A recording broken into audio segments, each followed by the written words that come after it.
Indiana Jones and the Dial of Destiny. It's time to give the full review. Light spoilers involved, although you've probably been spoiled for a year, given that those leaks turned out to be true. Plus, beyond that, numbers are out for Thursday in terms of the preview day for Indiana Jones at the box office. They're not good. We'll explain why right now.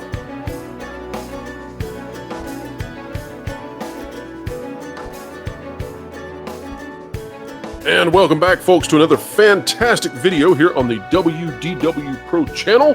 We are aiming for excellence each and every day as we endeavor to explain entertainment and keep you ahead of the culture curve. If you like content like this, consider clicking the like button, share, subscribe, and when you click it, you stick it to the algorithms.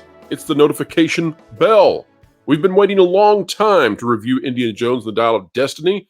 While others out there got early access, we have stuck to the principle that we will not review anything until its actual debut to the public. Now, that's not to throw shade at anyone who has seen it previously. And in fact, we've had people on the channel just for that reason. But it is because I have made a promise that I won't do anything on this channel that would show favoritism or should slant my opinion, even if I do not consciously understand it. And so going to early access premieres or anything of the like, we're not going to do it. We're going to try not to do that for as long as we possibly can. Perhaps there will be some exception, and if that is the case, we'll explain it. But Indy is not that. I have now seen the film in an empty theater. It was just the three of us from thatparkplace.com who went to go see this, and then we had one other couple a few rows behind us. This was for a large format premium screen on the opening night. Not the kind of thing you want to see, and by the way, that leads us to our starting point. Before we go into the review of this film, we need to say that an article broke late yesterday from Anthony D'Alessandro out of Deadline. Indiana Jones and the Dial of Destiny is ringing up $6 million plus Thursday night. That's not good. We'll explain why right now. Let me also say that I have heard from contacts inside the Walt Disney Company that perhaps this film is not meeting the public projections, and the internal projections may be worse. Where that is, I don't know. I think probably the floor has to be 55 million. That's probably as low as this can go. I don't anticipate that it hits 55. Surely it can do at least 60. That's what I'm hoping. Even though I don't care for Lucasfilm or Kathleen Kennedy in terms of the current direction, I just can't believe that it would go worse. And I hate for Harrison Ford or John Williams to suffer that kind of embarrassment if Indy goes down to 55. Here's the report, though.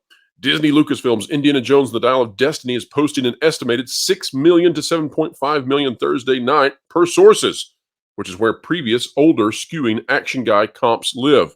I don't think that Indiana Jones and the Dial of Destiny was ever supposed to be skewing to the older action guy comps. This was supposed to be a huge film. It has a huge budget. Those other films typically don't have these sorts of budgets. And by the way, they don't have the kinds of incomes that Indy needs. We're specifically referencing the Thursday night starts of No Time to Die, which grossed 6.3 before its 55.2 million opening weekend in October 2021, and 2018's Mission Impossible Fallout, which made 6 million before its 61.2 million weekend start. Now, if Indy lands right at 6 million, then $61.2 million would seem to be where it's headed based on Mission Impossible Fallout. We'll find out. Dial of Destiny, which started previews at 3 p.m. Thursday, is expected to gross between 60 and 65 million. By the way, folks, this has dropped. So just days, well, even a day before this film released, we were hearing that it was 65 to 75. They've now narrowed that to 60 to 65. At 4,500 theaters, making it the second highest stateside opening for the Steven Spielberg, George Lucas franchise after 2008's Indiana Jones and the Kingdom of the Crystal Skull. D'Alessandro is being very disingenuous here, in my opinion. I hate to impugn him, but this is not a good opening at all. There's no way to spin this. Adjusted for inflation, those other films, the original trilogy films, decimate what this film is doing thus far, and to suggest otherwise is ludicrous. I mean, really, really, really ludicrous. Movie ticket prices versus then are about quadruple what they were for the last time that we saw Indiana Jones and his original trilogy. So to compare the dollars today to the dollars then, that makes absolutely no sense at all. No spin here from us on that one. All right, folks, let's get into the review right now. All right, folks, so I was at the theater, and of course I knew exactly what to expect in terms of every part of this movie, in terms of the script and how it would play out. However, seeing a film is a different kind of experience. And so I can tell you that going in, I knew what was going to happen, but I didn't know the flavor of how those things were going to happen. And essentially, what I would say about this film is that every minute that it goes on, it gets worse. And that's not to say that the entire film is bad. In fact, I kind of feel sorry for some people who worked on it. So I'll tell you two of the all stars from this film. All star number one is going to be Harrison Ford, although he's not the greatest person in the film. And I'll explain that in just a moment. But Harrison Ford has really given it his all here. He, for the most part, does a very good job of returning to playing Indiana Jones. He is quite active, and it is a shame that that is all taken away from him in the third and final act. We'll talk about that in just a moment. It is part of that issue of the film getting worse the longer that it goes. But the first third of the film is comprised into two parts. The first part is when he is part of the de-aged flashback into when they are getting the lance that was used to strike Christ allegedly, and then also they get the dial of destiny. Light spoilers, by the way, in this review, but only light spoilers. And in that, I will have to say that that is a complete mixed bag. We've heard from lots of people about what they thought about the de-aging, what they thought about the CGI, and my verdict on that is that there are some scenes that look very good, and there are other scenes in that that are horrendous. And it's bizarre that the consistency is so poor here. There are parts of that very first set where Indiana Jones looks like he should, sounds like he should. It's almost a perfect, flawless recapturing of the magic. And then there are other scenes. One in particular where it's a farther out shot watching Indy run along the top of a train, and it just looks terrible. I mean, it looks like what's the Christmas movie where they're running along the train? Polar Express. It looks Polar Express bad there, and that's just bizarre that they cannot get that right. It's also strange that Lucasfilm is determined to use their proprietary de-aging technique when honestly there are teenagers, there are young adults out there doing the deep fake stuff, and it works. And far fewer, far lower budgets, far less effort put into it, and yet Lucasfilm cannot get it right. So there's that.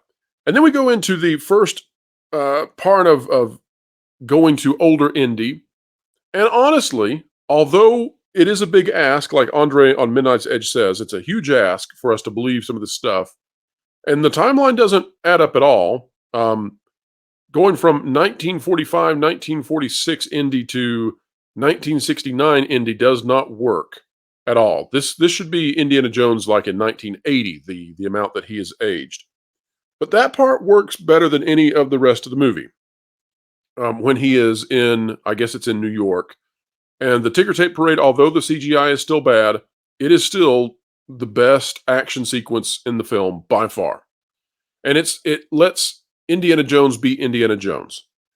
The longer that Phoebe Waller-Bridge, her Fleabag character Helena, is in the movie, the more the movie becomes about her.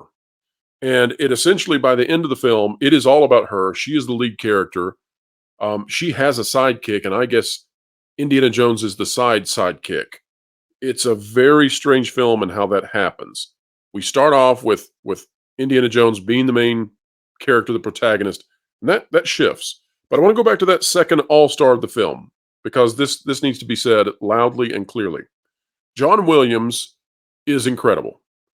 And John Williams is 90 years old. He has scored the entire film, perhaps with assistance, perhaps not, doesn't matter. It's incredible. And having this musical score, it really takes you back to the 80s and the 90s. It takes you back into an era when he was doing this. And it is the full cinematic experience that we do not have any longer in movies. I don't know if it's because it's too difficult creatively. I don't know if we don't have the creatives around to do this. I don't know if it's too expensive. I don't know what the deal is. But this is a full-on experience, unlike what we have today in most of our movies. This comes with all of the gravitas that you would expect out of a major film. And so John Williams does his very best with it. The problem is that the longer the film goes on, the more and more unlikable it is. The second act has its issues for sure. We won't spoil that. But the second act has its issues. The action scenes are clunky, they're unbelievable, they're poorly shot, but it's still going along sort of. It's better than Crystal Skull in the second act. So, in review, the first act is kind of a weird, unbelievable, Spielberg esque Indiana Jones callback, followed by a very Logan esque James Mangold take on what old Indy would be like. And for the most part, those work, although the CGI is weird. The second act is like an underwhelming, lower than average Indiana Jones film where old Indy now shuffles about, despite the fact that he was riding a horse in a subway and doing crazy things in the first act. Now he's sort of like quasi about to go to the nursing home Indy or assisted living Indy. And he's shuffling, right? And there's no real reason for that shift, but that's what happens. The third act is where this movie falls apart completely, totally, and utterly. It's a really bad third act in just about every possible way. I'm going to give one example of why the third act is so messy and terrible and why James Mangold should be quite ashamed of the writing on this. This is just one example, but there are many. In the third act, the planes, and again, light spoilers, the planes that are carrying Indy and our heroes, and notice I said plural, planes, they fly into the past. And I guess we'll call these ballistas or trebuchets, whatever we want to call these giant spear shooting devices down on the ground during this war that's taking place 2,000 years ago. They have no ability to shoot the planes if the planes just fly at normal plane height. For some inexplicable reason that the movie never explains and makes no sense at all, the planes fly so low that you might be able to jump high enough to touch them. They are skating the ground. They are right above the water. They are just skimming the terrain. And that is what allows these planes to be shot down. But it's completely nonsensical. It makes no sense. Not only that, but the planes should fly past this battle that's taking place below them in like 10 seconds. They're moving at the speed of a plane, and they're passing over something that's the size of a couple of city blocks. This should be one and done and over.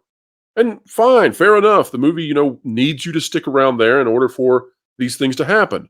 But that's just extremely sloppy writing. It's just messy. And it continues on from there. Indiana Jones is injured during the third act. He's not only older in this film, but then once he's also injured, then he's essentially Jake Skywalkered completely. And then the other issue here is that Indiana Jones is not heroic, and he has no character arc to this. He doesn't learn anything. He doesn't grow. He's just stuck in the middle of a terrible situation that would depress anybody and have them questioning their own existence. And at the end, he gets like a gentle high five of karma treating him slightly better, but it's still awful. Now, Phoebe Waller-Bridge does the best that she can in this film. I will give her credit for doing the best she can. The problem is, it's still not very good. It's not believable, and she's playing a character who, by the end of the film, is supposed to be the hero that we're supposed to be rooting for. She is the one who imparts wisdom to Indiana Jones. He is supposed to be the sage, right, who brings all this knowledge, and yet, despite the fact that he imparts on her, apparently, in some unknown way, the ability to value something more than money, she is the ultimate winner here who manages to save his life and redeem him from being a sad sack of depression. And she does many, many more things that rescue his life off screen, which is also poor. But that's probably because the ending was rewritten, and I really believe that now. I want to talk about somebody who is mistreated in the film, and you probably won't hear this anywhere else. Karen Allen reprises the role of Marion. And when she comes back to reprise that role, I believe that she was brought in very late in production to fix this ending. It's necessary, and I have seen her at the premiere, and she still is a very lovely looking lady. She's a beautiful woman. Yes, she's older, but older women are beautiful, and she is indeed quite the stunning lady. This film goes out of its way in some bizarre desire that I cannot understand to make her, and I hate to say this. I don't want to be offensive. I mean, if there are 30, 40, 50,000 people who listen to this and watch this when we put this review out, I don't want to be offensive to Karen Allen, but they did not treat her right in this movie. She is not presented in the best light. In fact, she looks quite disheveled. She looks much older than she needs to look, and I don't know how they did that. I don't know why they did that, but it's it does not work at all, and it really messes with the ending. You never want to introduce a character back into a franchise and that character be aged to the point that it kind of throws the audience for a loop because they're like, "Whoa, wait a minute," and that wasn't necessary, and they didn't have to do that. I don't know why they did that. I also don't know why this movie exists. It's just bizarre. There would be ways to do this movie that would actually work, and they chose not to. For example, Indiana Jones could have actually been connected with a daughter of a character that existed in any of the other films. And that way we would have some sort of connection with that character. Instead, a character is invented, and we have no connection with this deplorable character then who lies, cheats, steals, is promiscuous for no reason, and basically gives us every reason to dislike her. And then the movie wants us, it asks us to change our position despite there's no evidence until the very last moment when suddenly she is struck with a conscience. That doesn't make a lot of sense. But the film could also do something else. There's no reason for Phoebe Waller Bridge, for Fleabag to be here. There's just no reason for it. The way that this could have been handled is if they had brought back Short Round. Short Round would have been a fantastic character to have. Audiences would have known the connection. It could have been that Short Round was needed by the U.S. government to go find whatever this is, this dial of destiny, if they're going to use that as the MacGuffin. But he could have been recruited by the United States to go find that, and then he has to pull Indy into it. There was also no reason to steal away Indy's happy ending, and that's really a thing that I don't know if Harrison Ford was on board for it. I don't know who came up with this idea, but I'm sick and tired of these happy endings being stolen from people. Indiana Jones had a very pleasant ending to a bad movie, which was Kingdom of the Crystal Skull. He returns here, and his happy ending has been absolutely shattered into a million pieces. And, fine enough, but there's a better story to be told because that's just an artificial way to create a character arc for Indy. The better story that could have been told would to have been for us to see Indiana Jones in the height of his happy ending, right? The top of his game, retiring with honors and enjoying the greatest things in life, and then being pulled into an adventure where he must sacrifice that in order to try to save the world. That would have been a heroic ending for Indy. Instead, we get whatever this was, and this was not pleasant. Instead of getting that heroic Indy who gives up the cushy life to come back and do one last adventure to save civilization, no, instead we get Indiana Jones who is forced to go on an adventure in spite of his massive depression, and then is saved by a young adventurer who has no real no qualities that make us care about her, except that at the end she does one thing right, I suppose. But all the way up until then, she's a schemer. She's kind of like Han Solo, but not charming at all. And so this film just simply, it doesn't need to exist. My wife asked me at the end of the film if I would rate it higher than Elemental, and that really tells you something, right? I gave Elemental a 5 out of 10, and I said that I had some real issues with that film, and it kind of annoyed me because it's a Pixar film that could be great if the right people were writing it. And Indiana Jones and the Dial of Destiny is somewhere on the same line as Elemental. The only problem is it's longer, and it's boring in many places. Yes, there are glimmers of Indiana Jones, the original trilogy here, but there are only glimmers. And those glimmers are sort of bittersweet because you get them for moments, brief moments, and then you return back to whatever this is with an action star who is shuffling about, despite the fact that in the first third of the movie, he was doing amazing things and looked good doing them. I don't know why this film decided that Indiana Jones could not be the star of his own film, but it made that decision. And that's what we're stuck with this. So, what do I rate Indiana Jones and the Dial of Destiny? Well, it's sort of on par with Elemental, and that would give it a 5 out of 10. However, it's very long. It goes on too long, and the ending is absolutely terrible.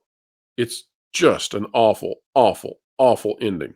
And for that reason, I have to drop this down to a 4 out of 10.